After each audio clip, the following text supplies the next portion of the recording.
गांधी का स्टेज पे अनौसी के रनवे को उतर गया है। राहुल गांधी रनवे से बाहर आ गए, जहां तमाम बड़े नेता हैं जो उनसे मुलाकात कर रहे हैं। अगर हम बात करते हैं सबसे पहले तो मध्य प्रदेश के राज्यपाल राम नरेश यादव जी मौजूद है, जिनसे वो मुलाकात उन्होंने किया है। उसके बाद बेनी प्रसाद वर्मा जो केंद्रीय स्वास्थ्य मंत्री है, उनसे उनकी मुलाकात हुई है। श्री प्रकाश जायसवाल है, उनसे उनकी मुलाकात हुई है। राज बब्बर है, उनसे मुलाकात हुई है। लेकिन सबसे हैरानी की बात है कि कांग्रेस को मजबूत करने के लिए राहुल गांधी यूपी के दौरे पर जरूर आए, लेकिन कांग्रेस में टिकट को लेकर जो बंटवारे हुआ है, उसमें जो घमासान छिड़ा हुआ उसका नबो नजर साफ एयरपोर्ट पर दिखाई दे रहा है। विरोधी गुट के लोग यहाँ पर मौजूद हैं, वो कांग्रेस के खिलाफ नारे लगा रहे हैं। उनका साफ कहना है कि जिन लोगों ने खून पसीना एक करके कांग्रेस को मजबूत करने में अपनी अहम भूमिका निभाई है, उनको टिकट नहीं दिया गया है। तो यहाँ पे जो सुबोध श्रीवास्तव ने अपना इस्तीफा दिया, उनके लोग यहाँ मौजूद हैं और वो लोग समर्थन कर रहे हैं। सबसे हैरानी वाली बात है कि जो ही राहुल गांधी अपने काफिले में गाड़ी में बैठ के आगे बढ़ना चाहते हैं सीजी की सुरक्षा घेरे में,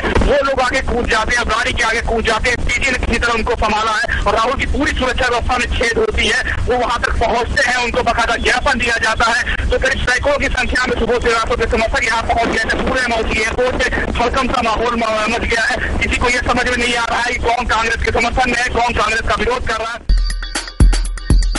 हावड़ा से देहरादून जा रही हावड़ा देहरादून एक्सप्रेस में झारखंड के गिरिडीह के नीमिया घाट और पारसनाथ स्टेशन के पास बीती रात आग लग गई। आग में ट्रेन की B1 और B2 बोगियां जलकर खाक हो गई। इस हादसे में 7 मुसाफिरों की दुखद मौत हुई है। रेलवे के मुताबिक यह हादसा देर रात करीब 2:30 बजे का है, यानी जब आग लगी ट्रेन में सभी यात्री सो रहे थे। मृतकों में से 2 की पहचान हो पाई है। इनमें से एक 25 साल की युवती अनुमिता है और एक 5 साल की बच्ची अर्पिता इनमें शामिल है। मरने वालों में एक ऑस्ट्रेलियाई महिला यानी एक फॉरेनर की भी मौत हुई है। हादसे के वक्त ट्रेन में कई विदेशी नागरिक सवार थे।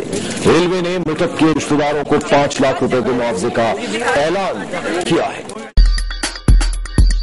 अन्ना के एक तुगलकी फरमान पर अब नया विवाद खड़ा हो गया है। अब अन्ना सिर्फ सरकार पर नहीं, समाज सुधार का डंडा भी चलाना चाहते हैं। शराबियों के मामले में अन्ना को हिंसा से भी परहेज नहीं। एनडीटीवी से खास बातचीत में अन्ना ने कहा कि उन्होंने शराबियों की भलाई के लिए उन्हें सजा भी दी है। लेकिन अन्ना के इस तुगलकी फरमान पर लोगों ने तीखी प्रतिक्रिया जताई है।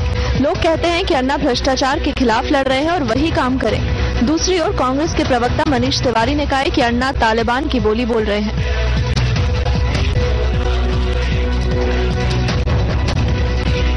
शराब पीकर गांव में कोई हल्ला गुल्ला किया, 1 बार 2 बार 3 बार समझाना है, क्योंकि वो हमारा आदमी है। और अगर नहीं समझे 3 बार बताने के बाद भी नहीं मानता, मंदिर में जाके उसको कसम दिलानी है भगवान के सामने। अच्छा। मैं आगे के लिए नहीं करूंगा। उसके बावजूद करता है तो मंदिर के सामने जो इलेक्ट्रिक पोल है वो पोल को बांध कर उसको पिटाई करना। आप भी कभी ऐसे दंडित करते थे लोगों को अगर किसी ने कुछ हरकत की या अनुशासन का पालन नहीं किया?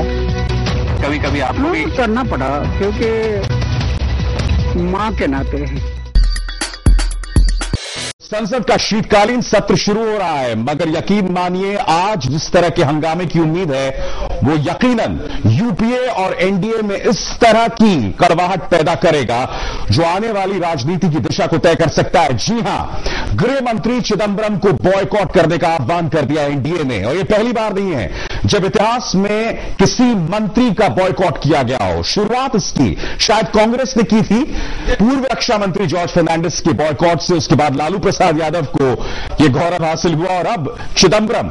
और अब से बस कुछ ही देर पहले प्रधानमंत्री ने कहा है कि यह सही बात नहीं है। उन्होंने उम्मीद जताई कि यह जो है सत्र सुचारू ढंग से चलेगा, क्योंकि यह सत्र बहुत अहम है। इसमें Lokpal bill, whistle blowers bill और इसी तरह के कई अन्य बिलों को पास करना, 31 बिल की एक तरह से कोशिश होगी सरकार की पास कराने की।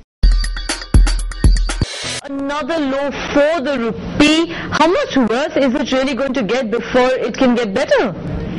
Well, that's right. It is an all-time low. It's a record, a historic low for the rupee that we are seeing. These are levels never seen before, and we have top-ranking officials saying that yes, the ability of the central bank to arrest the slide of the rupee is limited, and that's clearly one reason why we are seeing the rupee continuing to slide, even as importers are going ahead and buying dollars. And despite the weakness in the American economy, we are seeing the dollar as a flight to safety for especially oil companies and several other importers rushing and buying dollars, leading to that sharp weakness that we have seen in the rupee. But yes, the rupee has perhaps been one of the worst performing currencies this year.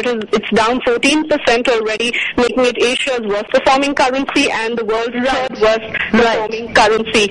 We'll have to wait. Maybe nobody can really say how low will the rupee go.